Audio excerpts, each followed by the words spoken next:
He wasn't supposed to answer the phone. It was 2 a.m., a wrong number, a stranger's trembling voice on the other end. But he listened, and by sunrise, everything he thought he knew about love loss and second chances would quietly unravel under the roof of a forgotten house, and beside a woman who never meant to be found. Before we begin, if you believe in the quiet power of kindness and stories that heal the heart, consider subscribing. We share true-to-life tales that just might stay with you long after the final word. Now let's begin.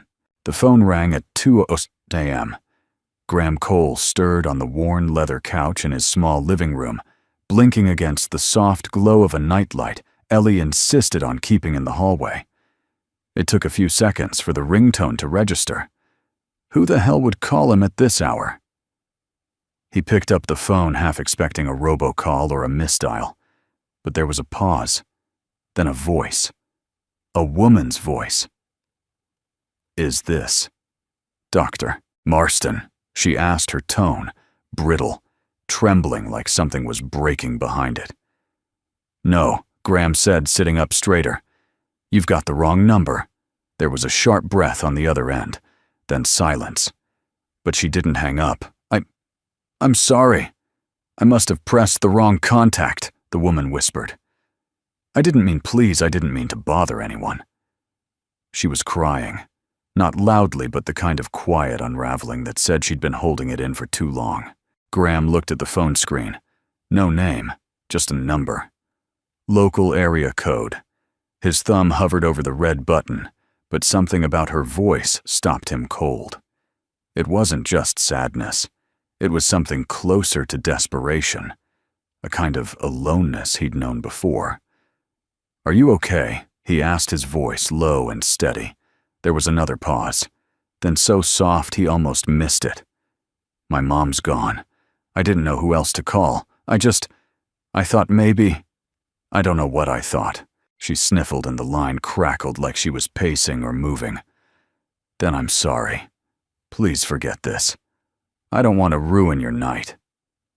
The call ended. Graham stared at the screen, heart thudding quietly. Most people would have gone back to sleep. But Graham Cole had made that mistake once. 6 years ago, he got a call from his younger brother, Kyle, at 11:43 p.m.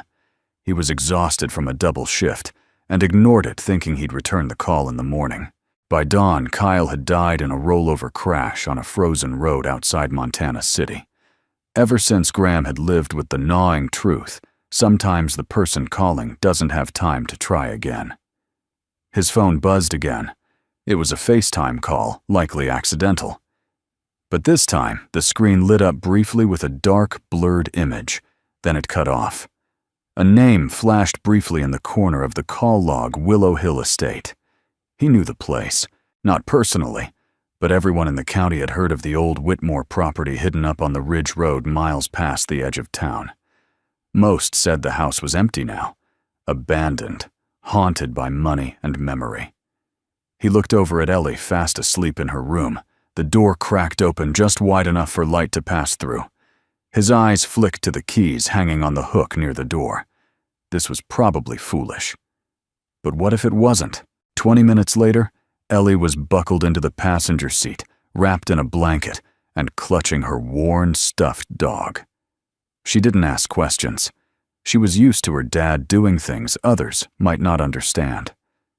"Where are we going?" she mumbled, yawning. "Just checking on someone," Graham said, his voice soft. "Won't be long." The road up to Willow Hill was barely visible in the fog, thick like wet wool. The trees leaned in close on either side, tall and watchful. Graham drove carefully, feeling the old truck vibrate on the gravel headlights, barely cutting through the night. When they crested the ridge, the estate came into view. Faded iron gates stood open, the long driveway slick with leaves. The house loomed ahead, 3 stories of shadowed windows wrapped in ivy and thyme. Graham parked and killed the engine. "You can stay here," he said gently to Ellie. "I'll only be a minute." Ellie nodded sleepily, curling into her blanket, as Graham climbed out and made his way up the steps. The door was ajar. He knocked lightly, then pushed it open. Inside the house was still. Dust hung in the air like suspended breath. Old photographs lined the hallway, black and white, gold-framed memories of people who once mattered. And there, sitting on the floor in the far corner of the parlor, was a woman in a pale blue robe. She looked up as he entered, startled, but not surprised. Her eyes were red, her face pale and beautiful in the fragile way porcelain is beautiful, easily shattered. Her hair was unbrushed, tumbling down over one shoulder. She looked like someone who had been crying for hours, but had no more tears left. "I thought I hung up," she said quietly. "You did," Graham replied. "But I figured someone who calls a stranger at 2 a.m. might need something more than silence." She stared at him for a long moment. "I'm not crazy," she said. "I didn't say you were. I didn't expect you to come. I didn't expect to either." A silence passed between them. It wasn't awkward. It was heavy, but full of something unspoken. A shared understanding that neither of them knew what this moment was, only that it mattered. "Who are you?" she asked, almost a whisper. "Graham." I fix things, he said simply. "Air conditioners, furnaces, sometimes other things too." A faint smile ghosted across her lips, then disappeared. "My name is Annabelle," she said. Then, after a pause, "My mom died 3 nights ago in that room upstairs. I've been alone since. I tried to call her doctor. I must have pressed the wrong contact." Graham nodded. "Maybe," he said. Or maybe it was the right one. The kitchen smelled like dust and lemon oil. Graham stood by the doorway, unsure if stepping farther in would cross a line neither of them could define. The silence in the house was thick, too thick, for a place that had once held life. Even the ticking of the grandfather clock in the hallway sounded muted, as if time itself had learned to tread lightly here. Annabelle hadn't moved since she introduced herself. She sat with her arms wrapped around her knees, the fabric of her robe bunched, and wrinkled the hem stained from the hardwood floor. She didn't look at Graham directly, but her voice broke the hush. "I haven't been able to go upstairs since they took her away." Graham said nothing at first. Some grief needed space before it needed answers. He stepped forward, slowly crouching down, but keeping enough distance to offer respect. "I'm sorry," he said. She gave a faint nod, like the words barely registered. Her gaze drifted to the fireplace, unused cold. "This house hasn't felt like home in years," she murmured. "And now it just feels like a mausoleum." Graham looked around. The furniture was elegant, but worn, wrapped in sheets in some places, as if the house was halfway between mourning and forgetting. On the mantel sat a crystal vase with wilted lilies, perhaps the last thing her mother touched. "Do you live here alone?" he asked gently.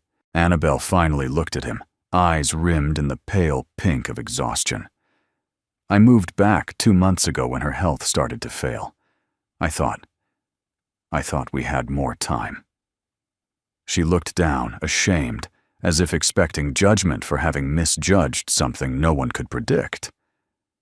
"I was trying to fix things between us," she added. "But it never really happened." Graham nodded slowly, not as someone who understood everything, but as someone who understood enough. "Sometimes," he said, "the people we love the most are the ones we run out of time with." Her lips trembled at that. She looked away, blinking hard. "I didn't mean to drag you into this. I really thought I was calling her doctor." "You didn't drag me," Graham said. "I came on my own." That silenced her again. Her fingers toyed with the cuff of her robe, twisting the fabric like it was holding her together. "I haven't eaten since yesterday," she admitted, as if it were a confession. Graham stood and offered his hand. "Let's change that." She hesitated, looking at his outstretched hand, like it might burn her. But then, slowly, she placed her fingers in his. Her skin was cold, almost fragile, but her grip surprised him with its steadiness. The kitchen was enormous, wide windows, deep cabinets, brass fixtures dulled by time. It had the bones of warmth, but none of the memory. Graham rummaged through the pantry and fridge, finding enough for a simple meal. Ellie, now awake, wandered in, rubbing her eyes. She took one look at Annabelle and gave a sleepy smile before curling up on the built-in bench by the window. "Hi," she said softly. Annabelle blinked at the little girl, unsure what to say. "This is Ellie," Graham said. "My daughter. She's my boss most days." Annabelle managed a breath of a laugh, thin but real. "Nice to meet you, Ellie." The girl nodded as if they'd known each other forever and began tracing imaginary shapes on the frosted window pane. While Graham cooked, Annabelle sat quietly at the kitchen island, her hands wrapped around a warm mug of tea. The heat brought a bit of color back to her cheeks. "You're a long way from home," she said finally.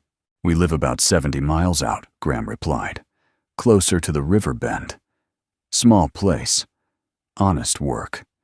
You always answer strange calls in the middle of the night." "No, but I've learned not to ignore them either." Annabelle's eyes narrowed, slightly curious. "Why?" Graham stirred the scrambled eggs. "Because once someone I loved called and I didn't answer." He didn't elaborate. He didn't need to. The food was simple eggs, toast, reheated soup. But Annabelle ate like it was the first real meal in days. Her hands trembled slightly at first, but Graham pretended not to notice. Ellie kept talking about her favorite animal shows, her voice filling the space with innocent normalcy. Annabelle listened in silence. Sometimes she even smiled. After breakfast, Graham stood to clear the plates. "You should sleep," he told her. "You look like you haven't in days." Annabelle opened her mouth to protest, but then thought better of it. "You're probably right." She paused, standing slowly. "There are guest rooms down the hall. You and Ellie are welcome to stay the night." "Thank you," he said, genuinely surprised. "I figure you came all this way. And besides, I don't think I want to be alone just yet." She looked away as she said it, but Graham caught the meaning in her voice. It wasn't a request for help. It was an invitation to stay for a moment longer, for the silence to be shared. Later that morning, as the fog lifted from the ridge and pale sunlight crept through the trees, Graham sat in a quiet room near the foyer, watching Ellie doze on a velvet settee. He glanced toward the hallway, where Annabelle had gone to rest. The house, for the first time, felt less like a mausoleum and more like a place still waiting for life to return. He didn't know what would come next, but for now, he was exactly where he needed to be. The house woke slowly, like an old woman opening her eyes after a long illness. Sunlight filtered through the lace curtains in ribbons of gold, cutting across the hardwood floors and revealing a world suspended in dust.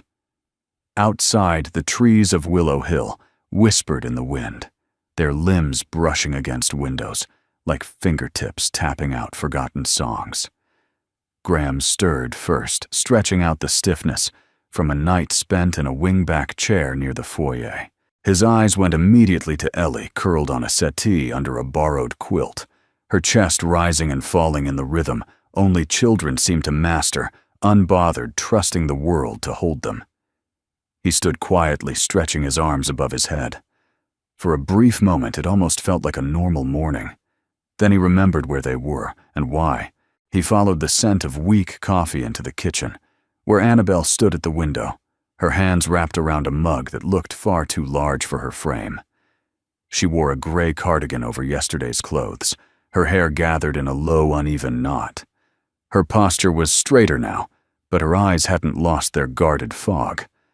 "I found filters," she said without turning around. "And miraculously the coffee isn't expired." "That's already a small miracle," Graham replied. She smiled faintly and glanced at him.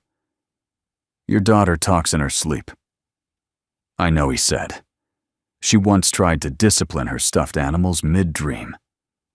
Annabelle didn't laugh exactly, but the corner of her mouth twitched in a way that said, maybe her heart was still capable of remembering how.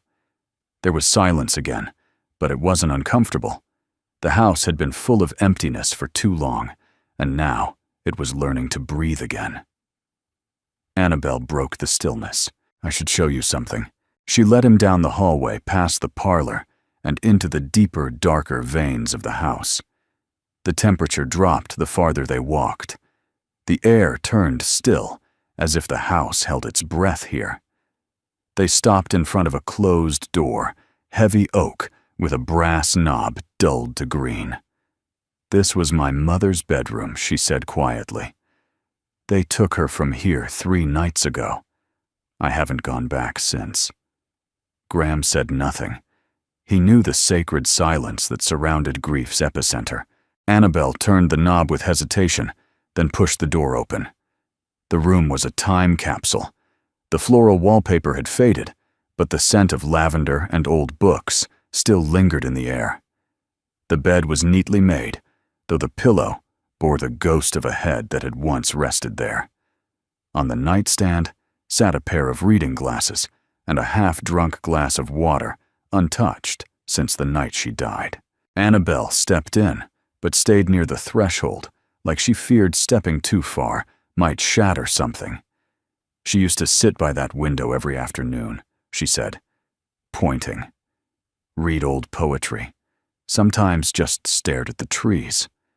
Graham crossed the room slowly, stopping beside the vanity, where a framed photo of a much younger Annabelle sat. A girl of maybe 10 freckles and curls, smiling up at the woman beside her. They looked nothing alike, but the bond was unmistakable. "She looks like she loved you very much," he said. Annabelle shook her head slowly. "She did, in her own way. But we didn't talk much at the end. There were things I wanted to say." He looked back at her. "Then say them now." Annabelle frowned. "To who the walls?" "To her," he said, his voice steady. "Even if it's just to yourself. Grief doesn't care if anyone's listening, it just wants you out." She sat at the edge of the bed, hands clasped tightly in her lap. "I told her I'd come home. I told her I'd take care of her. But I waited too long. I was too proud. Or afraid. Or maybe both." "You're here now," Graham said softly. "But it doesn't change what's gone." "No," he agreed. "But it changes what's next." The words hovered between them. Later that morning, while Annabelle gathered laundry she hadn't touched in weeks, Graham explored the rest of the house with Ellie at his side. "Why's everything covered?" she asked, tugging at a white sheet over a dusty armchair. "To keep the memories from floating away," Graham said without thinking. She looked at him with the kind of clarity only children have. "But wouldn't it be better to let them fly around again?" He smiled. "You might be right." They pulled sheets from furniture, revealing dark wood velvet cushions and forgotten frames. The grand piano in the sitting room was out of tune, but its surface gleamed beneath a layer of dust. On the wall above it hung a faded oil painting of a willow tree, tall and bowed, as if whispering secrets to the earth. "Is that the willow?" Ellie asked, pointing. "Could be," Graham said. "Maybe you should ask Miss Annabelle." In the afternoon, Ellie found an old broom and started sweeping the porch, her small arms moving with determination. Annabelle stood at the door and watched, arms crossed, unsure whether to intervene or let it happen. "She doesn't stop, does she?" Annabelle asked. "Nope," Graham said. "Gets it from her mom." Annabelle hesitated. "Where is her mom?" Graham's jaw tightened, but he didn't flinch. She passed. "Cancer." Ellie was 3. Annabelle looked away. "I'm sorry. She doesn't remember much, which is its own kind of mercy." He didn't elaborate, neither did she.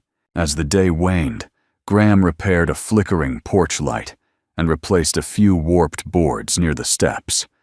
The house creaked less now. It felt less like a mausoleum and more like a resting place waking from hibernation. Inside, Annabelle stood in the doorway of her mother's room again, This time, she didn't cry. She reached out and pulled the curtains open. It began with a sound, soft, low, and slightly warped, as though the house itself was remembering something it hadn't dared to speak aloud in years. Graham was in the back corridor repairing a fuse that controlled the sunroom's lights when he heard it. He paused mid-motion, brow furrowed. It wasn't the hum of old plumbing or the creak of settling beams. It was music. Faint.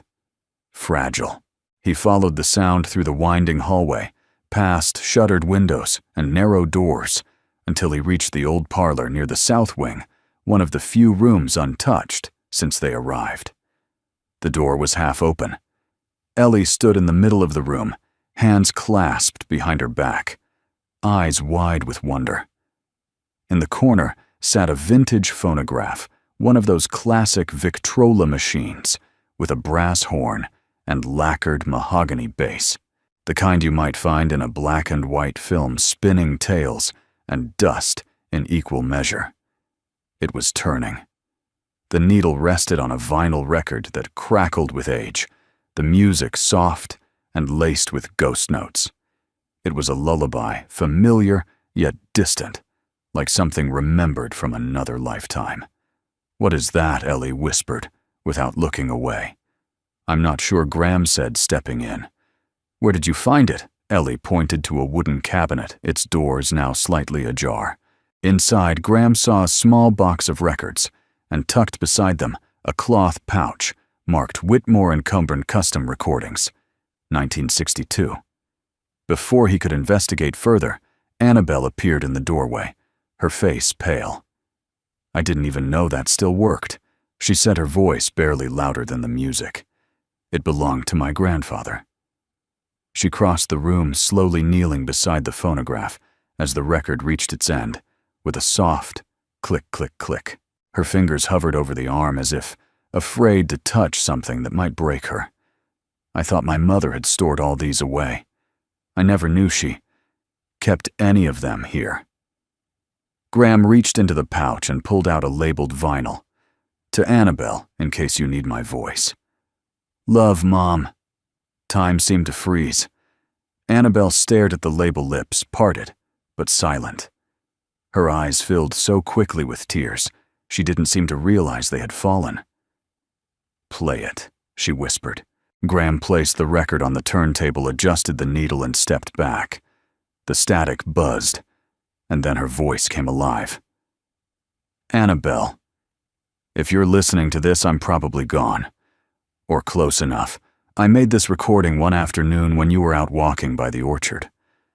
I couldn't find the words when you were near me, but maybe I can say them now." Annabelle dropped into the nearest chair, her shoulders caving inward. "I know we didn't say everything. I know we both held things too tightly for too long. But I want you to know, I never stopped loving you. Not even in the hardest years. Not even when we couldn't speak." The voice cracked a long exhale, breaking through the recording. "I was proud of you. Not for what you did, just for who you are. The world made you strong, and I didn't always know how to hold that without breaking myself. I hope you find someone who sees that strength and doesn't flinch from it." The message paused, then concluded with something so small it almost passed unnoticed. "If someone is with you now, if this house isn't empty, then maybe that miracle already happened." The record crackled to a stop. No one moved. Graham stood rooted to the floor, his throat tight. Ellie reached for Annabelle's hand without a word. Annabelle didn't speak. She just sat there, head bowed, face wet, as if her soul had heard something it had needed for years: permission. Permission to grieve, to let go, to begin again. Later that afternoon, the parlor remained open. Sunlight spilled through the tall windows, catching dust motes as they danced to silent music. Annabelle re-entered the room with a small box in her arms. Inside were photos, letters, and old tokens, things she had once tucked away because they were too painful. Now she laid them out on the table like puzzle pieces she was ready to face. This was our family, She said half to Graham, half to herself. Before the money made it complicated, before grief made us distant. Graham sat across from her, not as a fixer this time, but as someone simply willing to sit in the mess. "Do you think you'll stay?" he asked. She looked up. "In the house?" He nodded. She shrugged. "I don't know, but for the first time in a long while, I don't feel like I have to run." Their eyes met, not with heat or urgency, but with something quieter recognition. Two people not looking to be saved, just seen. That night, Annabelle set the table for 3. She found linen napkins her mother had folded in her meticulous way, polished the silver with a soft rag, and lit a single candle in the center. It wasn't a grand meal, leftover soup. Fresh bread Graham had picked up in town, but it felt like ceremony.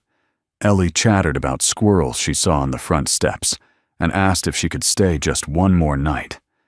Annabelle didn't say no. When Graham offered to help clean up, she waved him off with a smile.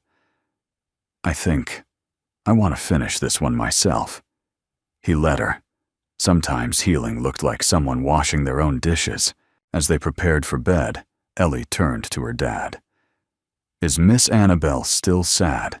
Graham looked down at her and pulled the blanket up under her chin. "She's sad," he said, "but not alone anymore." The next morning arrived on the tail end of a rainstorm. The skies were gray, but the air smelled like earth and pine, and somewhere in the distance, a mourning dove cooed like a whispered memory. Annabelle stood on the front porch, arms crossed tightly across her chest, her cardigan pulled close as she looked out over the mist-covered trees of Willow Hill. The world around her was slowly waking, but inside she still felt unsure if she belonged in it. The past 2 days had unfolded like a strange dream, one in which a single mistake, a misdialed number, had brought 2 strangers into her life. One of them was a little girl who treated her home like a playground full of secrets. And the other, a man who fixed broken things without needing to be asked. And somehow, she hadn't wanted them to leave. Yet. Behind her, the house had come alive in quiet ways. Dishes were cleaned, curtains, drawn windows, opened to let in the scent of rain. A quiet vitality pulsed through its bones, now like the heartbeat of something trying to heal. But healing Annabelle knew too well wasn't always linear. When Graham returned from a quick trip to town for supplies, he found Annabelle in the study sorting through a stack of old paperwork. She didn't look up when he entered. "You okay?" he asked gently. Her tone was clipped. "I'm fine." He paused. "Can I help?" She shook her head. "I've got it." Graham stood for a moment, unsure if he should stay or give her space. Then he noticed a letter on top of the pile, official-looking with the seal of Whitmore and Pratt, her family's law firm. Annabelle caught his glance. "It's nothing," she said quickly, folding the envelope and sliding it beneath the others. "Just estate stuff." But Graham had seen the slight tremble in her hands, the stiffness in her jaw. She stood her smile polite but paper-thin. "I think I need some air. Want company." She hesitated. Not this time. He let her go. Annabelle walked alone down the gravel path toward the orchard behind the house, where the trees were still bare, their limbs stretching like fingers into the gray sky. She needed the distance, not just from Graham and Ellie, but from herself. That letter had confirmed what she already suspected: the estate was under review. Trustees, distant cousins, family lawyers, and board members had begun circling. They weren't mourning her mother. They were strategizing. There were meetings coming, decisions to be made. And all of it was pressing her to become someone she had run away from for over a decade, Annabelle Whitmore Heiress. The weight of it pressed against her chest like a stone. She sat down on a bench overlooking the northern slope. Her fingers curled around the edge of the wood knuckles white. She had come back here to say goodbye to her mother, maybe even to the house itself. She hadn't planned on staying. But now, there was Ellie's laughter in the halls, the smell of coffee in the kitchen, Graham fixing small things she hadn't even known were broken. And that terrified her, because what if they stayed? And what if they left? Graham found her hours later back on the porch, her hair damp from mist, and her expression unreadable. "You disappeared on me," he said lightly, handing her a steaming mug of tea. "I needed to think." "Did it help?" She gave a non-committal shrug. Graham leaned on the railing beside her, sipping from his own mug. "You know I don't need to know everything. But if you want to talk, I'm here." She didn't answer right away. Then, without looking at him, "They want to split the estate. Sell parts of it. Some of the board members think it's too much for me to manage. And maybe they're right. You don't believe that." "I don't know what I believe," she admitted. "This place, it's heavy, Graham. History, expectation, guilt. I thought I'd come back, tie up loose ends, and leave. Simple. But nothing feels simple anymore." He nodded quietly, absorbing her words. "I'm not someone who does well with unfinished things," she said.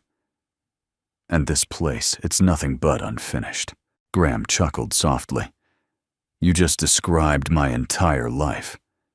Annabelle cracked a smile despite herself.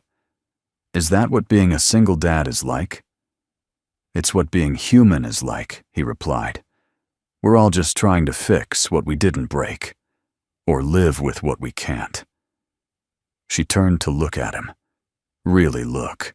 His face was weathered, not from age, but from enduring. There was kindness in his eyes, steady, unflinching, a quiet sort of strength that didn't demand to be seen, only offered when needed.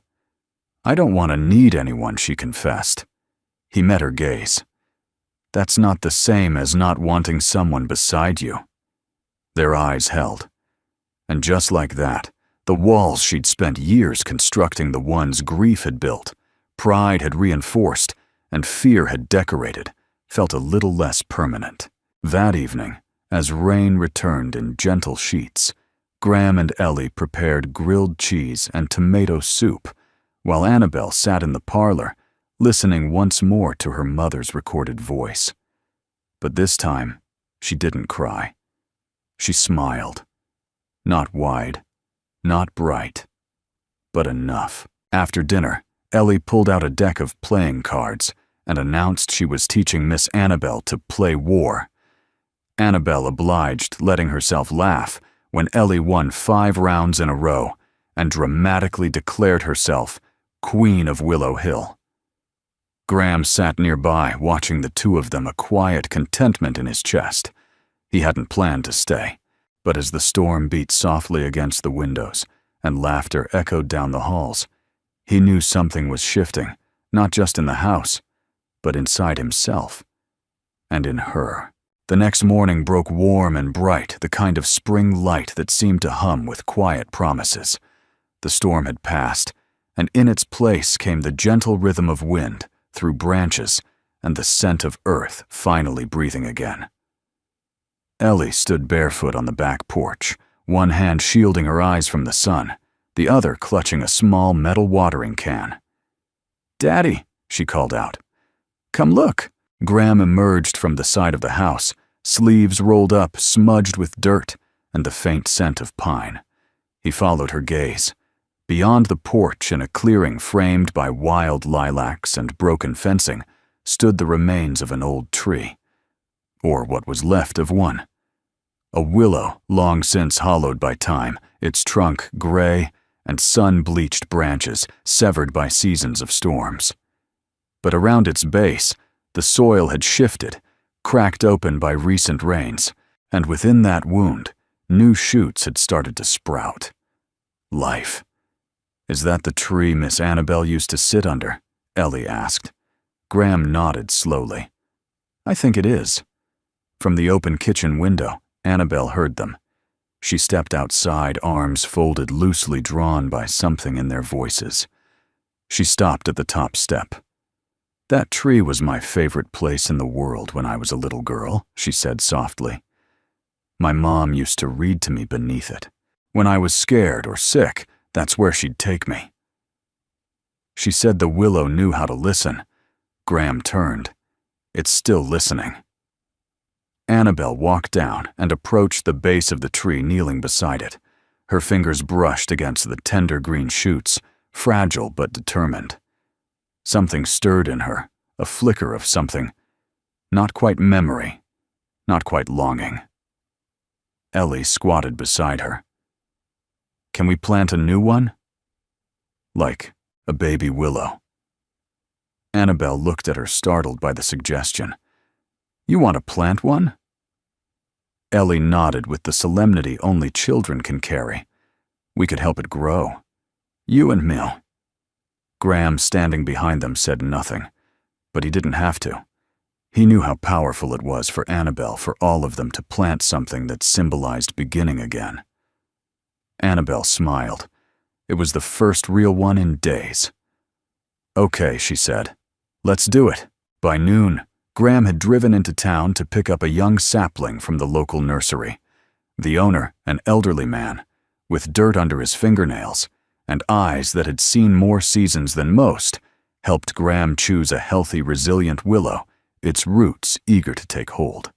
Back at Willow Hill, Annabelle had unearthed a set of old gardening gloves and a weathered trowel. She wore jeans for the first time since their arrival, faded and familiar, and her hair was tied up in a messy bun that somehow made her look 10 years younger. Ellie danced around the spot they'd chosen for the new tree, placing smooth stones in a circle and humming to herself. "It's like she's building a fairy ring," Annabelle mused, as Graham unloaded the sapling. "She thinks trees grow better when you talk to them. Does she talk to all of them?" Graham grinned. "Just the ones she likes." Annabelle tilted her head. "And this one, she likes this one a lot." They work together in quiet synchronicity, Graham digging the hole, Annabelle gently easing the roots into place, Ellie patting the soil with small, eager hands. "I feel like this is something people should do more often," Annabelle said after a while. "Plant trees. Plant hope." Graham looked at her, the sunlight catching the green flecks in her eyes. "It's brave," he said. "To plant something you might not live long enough to see at its fullest." Annabelle glanced down at the sapling, now standing upright in the earth, leaves trembling slightly in the breeze. Or maybe she said, "It's enough just to know it started with you." That evening, the three of them sat on the back steps, watching the sun dip low across the hills. The sky was brushed in peach and gold, and the new willow stood like a quiet sentinel, marking something unseen but sacred. "Do you think trees remember?" Ellie asked. "Remember what?" Annabelle replied gently. "Everything." Annabelle smiled, tucking a strand of hair behind her ear. "I think maybe they do." Silence settled in again, but it wasn't heavy. It was shared. After Ellie went to bed, Graham lingered by the fireplace, while Annabelle poured them both a cup of tea. She handed him a mug, her fingers brushing his, and for a moment neither of them moved. "There's something about today," she said. "I don't know what it is, but it feels like it meant something." "It did," Graham said. "You let yourself grow something again." Annabelle sat beside him, the fire casting soft shadows along the walls. "I used to think my life would only start once I left this place behind. I spent years running from it. But now—" She trailed off, staring into the flames. Graham waited. "I think I'm finally starting to see that it's not the place I had to leave," she said. "It was the hurt, the weight I carried inside it." And she looked at him. "Maybe I don't have to carry it alone anymore." There it was, simple, quiet, raw. Not a declaration, not a plea. Just truth. He didn't reach for her hand, didn't move closer. He only nodded. "I'm not going anywhere," he said softly. Annabelle exhaled. It wasn't relief. It wasn't surrender. It was peace. Outside, the wind shifted. and the new willow, fragile and green, bowed gently in the evening air, as if acknowledging the change stirring deep in the roots of everything. Morning crept softly into the kitchen, not with grand beams of sunlight, but with a kind of humble warmth that seemed to rest in the corners, settle in the floorboards, and quietly exhale through the open window. The scent of lemon and soap lingered in the air, a testament to yesterday's efforts to healing through hands and motion. Annabelle stood at the counter, barefoot sleeves rolled a whisk in one hand and a worn recipe card in the other. She hadn't cooked in this kitchen since before her mother's health began to fail. For a long time, it had felt like crossing enemy lines, an emotional battleground, saturated with unmet expectations and quiet judgment. But today, she was making pancakes, and she didn't feel afraid. She heard the low murmur of Graham's voice in the hallway, likely encouraging Ellie to put on something besides her mismatched socks. The rhythm of their presence in the house had become natural, even comforting, like rain, tapping gently on a roof, steady and grounding. She flipped a pancake with surprising ease and smiled. By the time Graham and Ellie entered the kitchen, the table was set. Plates, forks, syrup, a bowl of berries. It wasn't fancy, but it was real. "Whoa," Graham said, eyebrows rising. "Did we wake up in someone else's house?" Annabelle gave him a mock glare. "Careful. I might actually make you do the dishes," Ellie gasped. "Miss Annabelle, these are real pancakes, I hope so," she said, laughing. "Otherwise, I've been flipping old floor mats." They sat down to eat together, sunlight warming the table, as the morning drifted on in that gentle, timeless way good mornings do. Later, after dishes were stacked, and Ellie retreated to the parlor with a puzzle Graham lingered behind, while Annabelle wiped down the counters. He leaned against the doorframe arms, crossed, watching her with something unreadable in his expression. "What?" she asked, glancing up. "You're different today." Annabelle paused. "Is that bad?" He shook his head. "Not at all. Just lighter. Like something's shifted." She looked down at the sponge in her hand, then out the window, where the new willow swayed softly in the wind. "Maybe something has." Graham stepped forward, resting a hand on the edge of the counter. "You want to talk about it?" She didn't answer immediately. Instead, she dried her hand slowly and leaned back against the sink, the air between them quiet, but thick with meaning. "There was a time I thought this house was a prison," she said finally, "full of echoes I didn't want to hear. My mother's disappointment, my own failures, all the things we never said." And now Annabelle met his eyes. Now I hear her laughter again, her humming in the hallway.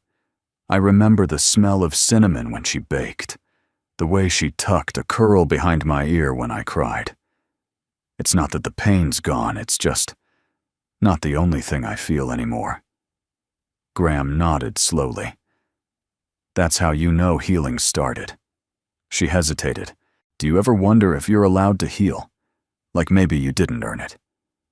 He exhaled the question, hitting closer than she probably knew. Every day, she waited, sensing more. "I had a brother," he said. "Kyle. Younger. Wild heart. Brilliant but reckless. He called me one night late. I was exhausted. I let it go to voicemail. Figured I'd call him in the morning."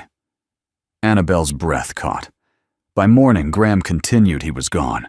Wrecked his truck on a mountain curve. They said he might have survived if help had come sooner. If I had answered. The silence that followed wasn't heavy. It was sacred. Annabelle moved, slowly stepping close. Her fingers brushed his tentative but deliberate. "You didn't kill him, Graham." "I know," he said quietly.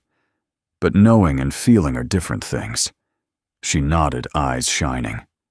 "Yes, they are."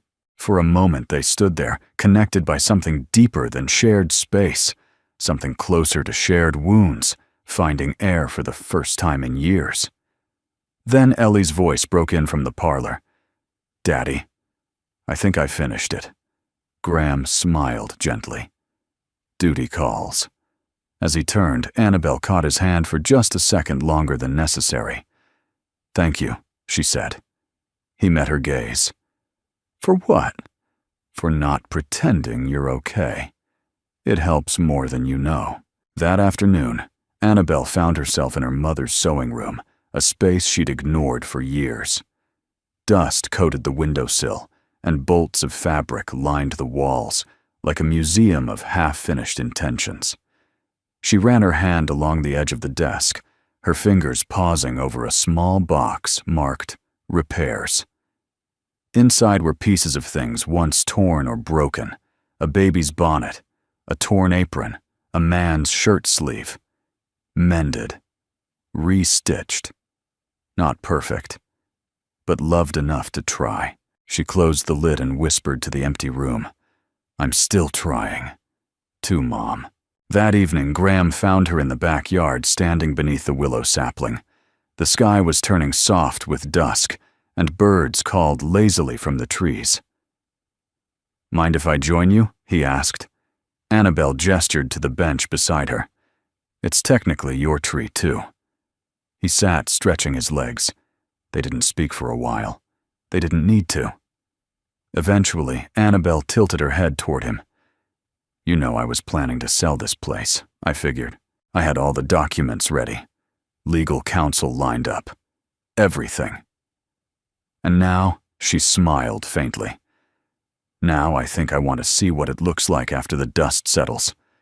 Graham looked out over the land, the old and new willows, standing side by side, like generations in quiet conversation.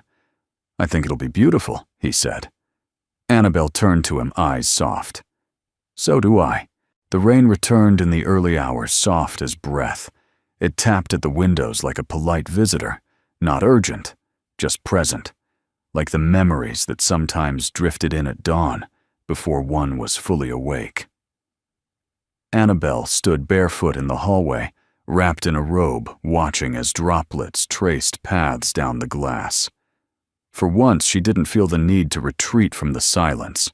She had dreamed of her mother, nothing elaborate, just a moment sitting beside her in the parlor, folding linen napkins, smiling. It wasn't a goodbye. It was a memory given back. Downstairs, she could already hear Ellie rustling around the kitchen, and Graham's voice, low, half laughing, half coaxing her not to feed toast to the cat. She let herself smile. A real one, the kind that came from the center of the chest, not just the corners of the mouth. The morning passed gently. Annabelle surprised herself by suggesting they decorate the parlor, a late nod to spring, maybe even Easter. She hadn't marked holidays in years, but something about the energy in the house made her want to acknowledge the turning of seasons again. Ellie dove into the idea with glee. Graham brought down boxes from the attic, some so dusty even the spiders had long abandoned them. They opened them together on the parlor floor, seated in a ring like a small accidental family. Inside, old lace runners, faded porcelain rabbits, velvet ribbons, and a cracked ceramic bowl once used for flower arrangements. Ellie lifted it like a sacred relic. "Is this treasure?"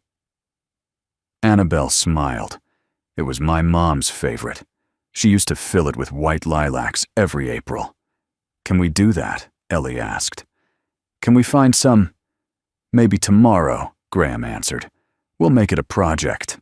As they dug deeper, they found a tangle of string lights and battery-powered candles, most of which still worked. Graham unwound a strand and handed one end to Annabelle with a mock formality. "Shall we, Miss Whitmore?" She accepted it with a theatrical curtsy. "Lead on, Mr. Cole," Ellie clapped. "You two are funny together." Annabelle caught Graham's eye, and for a second, neither of them looked away. Then the moment broke, as moments do, into laughter and movement, and the quiet thrill of shared purpose. By afternoon, the parlor had transformed. Candles flickered on the windowsills. The hearth, long unused, now held a garland of pastel ribbon and dried flowers. Ellie had insisted on placing one of her drawings, a shaky but earnest sketch of the new willow, on the mantel. They stood back and admired their work. This doesn't feel like the same room, Graham said. It's not, Annabelle replied. None of them are. She looked around her gaze, pausing on the walls, the ceiling, the worn carpet she had once hated. Or maybe I'm the one who's different. Graham didn't respond with a compliment or reassurance. He simply nodded, as if to say, yes, you are. And it's beautiful. Later, while Graham fixed a loose railing on the back steps, Ellie tugged on Annabelle's hand. Miss Annabelle, she said, with the solemn tone of a royal decree, you need to learn how to play war. Annabelle raised an eyebrow. The card game. Yes, I'm very good at it. Daddy loses a lot. Is that so? She said, hiding her grin. Come on, Ellie insisted, already dragging her to the kitchen table. They shuffled the cards more or less and began playing. Ellie explained the rules with the exaggerated seriousness of a professor, occasionally making up a few new ones. You just drew a queen, and I drew a 6. That means I get your snacks, Ellie announced triumphantly. I don't have any snacks, Annabelle laughed. That's okay. You owe me cookies. Annabelle's shoulders shook with laughter, light ringing and entirely unfiltered. It filled the kitchen like a melody one Graham hadn't heard before. He stepped into the doorway, tool still in hand, and watched her. And for a moment he forgot about repairs, about the world outside, about the ticking clock of responsibilities. He just watched her laugh.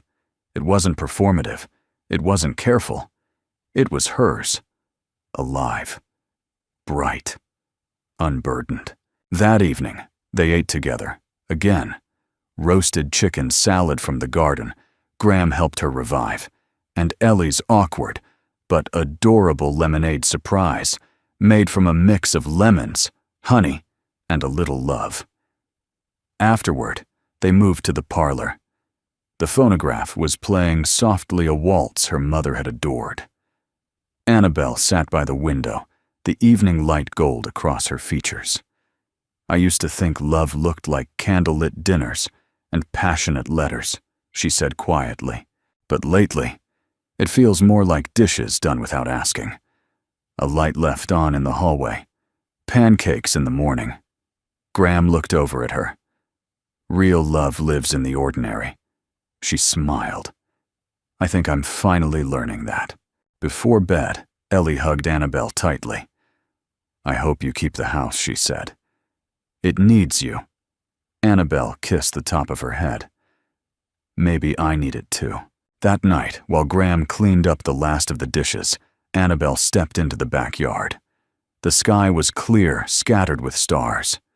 She stood beneath the willow, her hands in her coat pockets, head tilted to the sky. She heard him before she saw him. Couldn't sleep, he asked. I didn't want to. Not yet. They stood side by side in the soft dark. Today felt full, she said. He nodded. It was. Annabelle looked at him, then her voice steady. You've been here every day since the call, not just in this house. Here, present. I told you I fix things. She smiled. Maybe. But I think you helped me remember how to feel them first. A pause. Graham, yeah, I laughed today. I know. It felt like flying. He looked at her, and in the hush of that moment he gently reached for her hand, not asking, not assuming, just offering.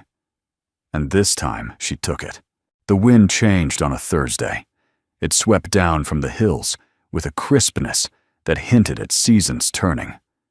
The flowers that Ellie and Annabelle had planted along the walkway had begun to bloom their petals, trembling slightly under the shifting air. Even the trees seemed to lean differently, as if listening. Inside the house on Willow Hill felt warm, lived in. Dishes in the sink, a folded blanket left on the couch, Ellie's drawings taped proudly on the pantry door. But at the kitchen table, Graham sat with his coffee untouched and a piece of paper in his hands. Annabelle noticed immediately. You've gone still, she said, approaching quietly. He looked up, his face calm but unreadable. Just thinking. About what? He hesitated, then handed her the paper. It was a printed email, an offer from a nearby construction firm. Full-time position, competitive salary. Year-long contract. Start date Monday. Annabelle looked up at him, her breath catching just slightly. This is good. It is, he said. A steady job. Closer to Ellie's school. A little more structure than driving around fixing people's boilers on a prayer. She tried to smile. It didn't quite reach her eyes. So you're taking it. I should, he replied. But do you want to? That made him pause. He looked out the window where Ellie was in the yard, gently brushing soil from a flower pot she insisted needed morning dusting. I don't know, he said honestly. It's the right thing. But lately, right and real feel like different directions. Annabelle sat down across from him, hands folded. Is this about me? She asked quietly. No, he said. But also, yes. It's about what this place has meant. What you've meant. She swallowed. And if you leave, he held her gaze, then I hope what we built here doesn't disappear with me. That afternoon, the mood in the house was tender in its quietness. They moved carefully around each other, Ellie oblivious to the undercurrent, playing with the cat, drawing more portraits of Miss Annabelle smiling. Graham packed lightly, just a backpack and a tool bag. He hadn't brought much in the first place. He hadn't expected to stay. Annabelle helped fold Ellie's clothes, pretending the routine steadied her hands. She didn't say, don't go. She didn't need to. When the sun began to dip, Graham stood on the front porch, the old screen door squeaking behind him. Ellie hugged him tight, her arms wrapped around his waist. You'll visit? She asked. Always, he said, kissing the top of her head. Besides, I still need to fix that flickering light in the upstairs hallway. Annabelle stood nearby, her arms crossed not in distance, but in defense. She nodded toward the gravel path. I parked your truck by the barn, she said. It starts better downhill. Thank you, he said. They stood in silence. Finally, he took a step toward her. I didn't come here planning to stay. I know. And I didn't plan to care this much. I know that too. I'll call, he added. I hope you do. Another beat passed. He reached into his pocket and pulled out a small folded piece of paper. I didn't know what to say, he said. So I wrote it. He pressed it into her hand. Then he turned, walked down the steps, got into the truck, and drove. Annabelle watched until the taillights disappeared into the trees. She stood there a while longer, the folded note trembling in her fingers. Back inside, Ellie sat on the floor, with her cat humming softly to herself. Annabelle leaned against the doorway, watching her anchoring herself to the small, steady sounds of presence. Then finally, she opened the note. Annabelle. Some people walk into your life like storms and leave wreckage. You walked in like silence and stayed until I could hear again. You taught me that homes aren't places. They're people brave enough to stand still. Thank you for letting me stand still here. G. Her fingers closed around the note, not to crush it, to keep it close. That night, she sat alone in the parlor. No phonograph. No lights. Just quiet. The kind that didn't ache but waited. She lit a candle, placed it on the mantel, and sat by the window, watching the breeze stir the curtains like breath. She didn't cry. She didn't break. She simply sat. And somewhere deep inside her, the earth shifted just a little, making room for something new. The days that followed unfolded gently, like a slowed heartbeat, like silence, learning how to breathe. Annabelle moved through the house with quieter steps, not because she was sad, but because she was listening. To herself, to the house, to the rhythms that had changed in Graham's absence and the ones that hadn't. She watered the flowers in the kitchen windowsill, sorted through her mother's recipe cards, and placed them in a new binder. She called the law office and postponed a decision on the estate. Not forever, just long enough to decide from a place of clarity, not defense. And every evening when the sun dipped behind the hills, she lit the candle on the mantel, not as a vigil, but as a welcome. Ellie had left behind a few of her drawings.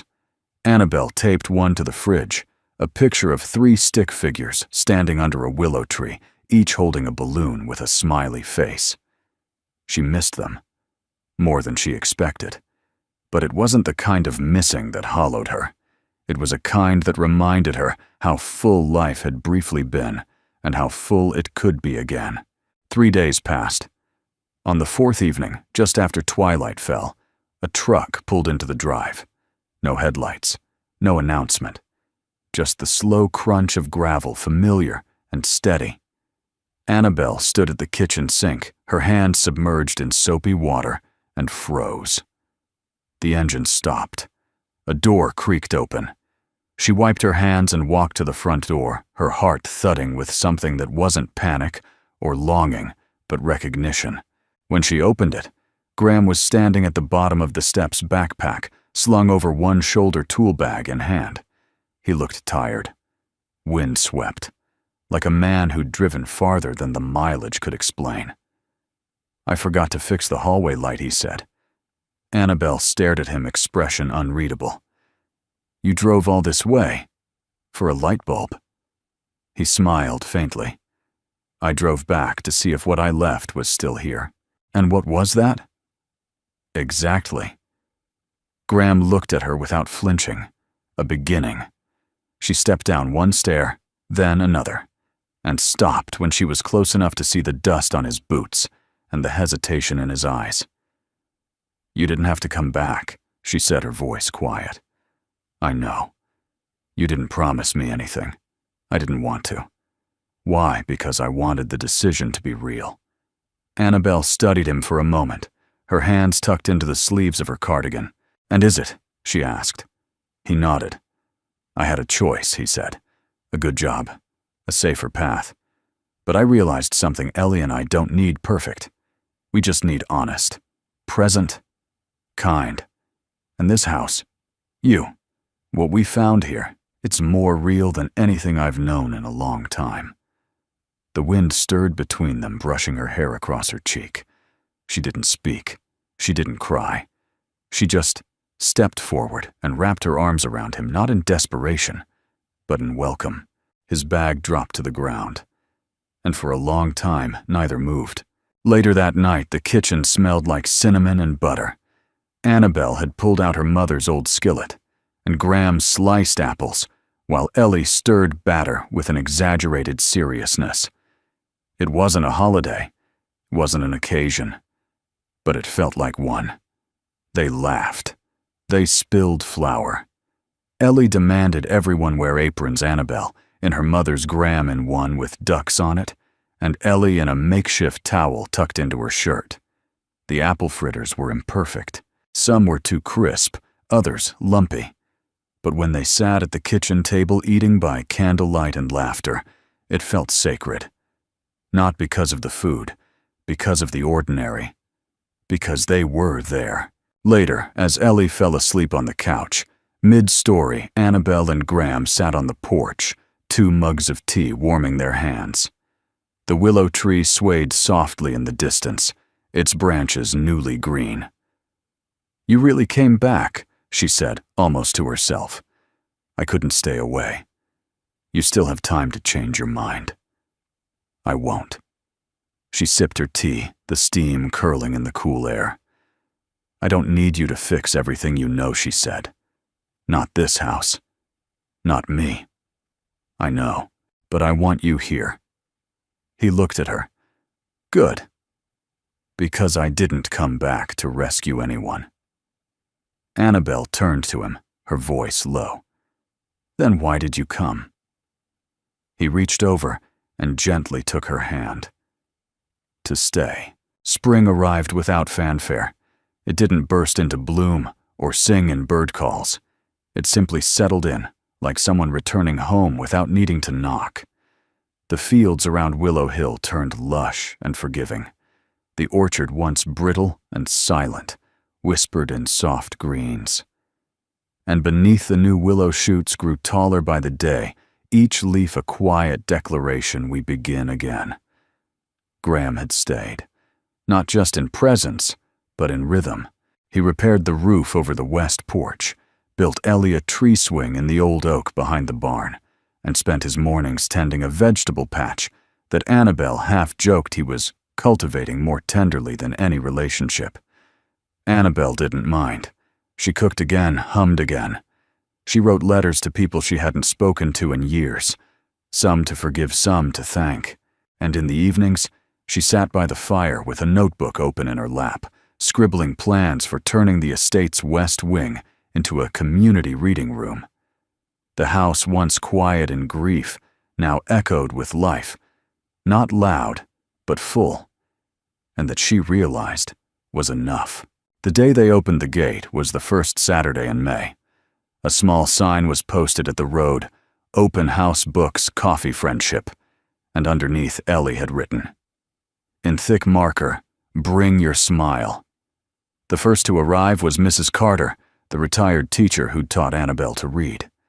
Then came the Millers, with homemade blueberry muffins, and Reverend Sanders, with a stack of books he insisted someone had to finally enjoy. Neighbors wandered in with curiosity and left with comfort. No one asked why Annabelle had invited them. They just stayed longer than they planned. That afternoon, Graham found Annabelle beneath the willow. She was sitting cross-legged, her dress bunched around her ankles, watching as Ellie read a picture book aloud to 2 toddlers on a picnic blanket. "She's found her place," he said, settling beside her. Annabelle nodded. She never had to look far. They sat in the filtered light dappled through the green canopy above. "Do you remember the first time you stood here?" he asked. She smiled. "I remember not knowing if I belonged." And now she turned to him, her voice low but sure. "Now I know I do." He reached into his pocket and pulled out something small, folded fabric frayed at the edges. It was her mother's apron stitched by hand, the threads faded, but still strong. "I found it in the repair box," he said. "Thought maybe it deserved to stay out again." Annabelle took it gently, fingers brushing the seams. "She'd like that," she said. She always said mending things was an act of love. She was right. A breeze swept through the clearing, and above them, the young willow bent ever so slightly, as if nodding in agreement. That evening, the last guests lingered by the gate as the sun dipped behind the hills. The sky turned golden, then lavender. The house, with its windows lit and doors wide open, looked like it had always been waiting for this kind of day. Inside, Ellie had fallen asleep on the couch, a flower crown slipping down her forehead. Graham covered her with a blanket, while Annabelle blew out the last of the candles. In the quiet that followed, they stood together by the kitchen window, watching the shadows grow long across the grass. "I used to think life happened somewhere else," Annabelle said. "In some other city, some other version of me. And now I think life happens in small places," she whispered. "In pancakes and porch lights, in second chances and ordinary love." Graham took her hand. "In homes that let us become who we were always meant to be." She turned to him, eyes full, not of tears, but of presence. "Thank you," she said. "For what? For staying, for not rushing, for letting this be real." He touched her cheek gently. "You saved yourself, Annabelle. I was just lucky enough to witness it." She leaned into him, and they stood in stillness, not as people who needed each other to be whole, but as people who had chosen to walk forward together. Outside under the stars, the house on Willow Hill glowed from within lamplight. In the windows, laughter still lingering in the walls. And beneath the willow, the young tree swayed in the night air. It wasn't yet tall. Its roots were still learning the earth. But it was growing. And so were they. If this story touched your heart, I'd love to know Where in the world are you watching from? Let us know in the comments below. It's always moving to see how stories like this find their way into living rooms, kitchens, and quiet corners across the globe. And if you'd like more stories like this, gentle, real, and full of hope, feel free to subscribe. We'd be honored to share the next one with you. Thank you truly for spending your time here. In a world that moves fast, it means everything that you chose to pause and listen. Until next time, stay well and take care of your heart.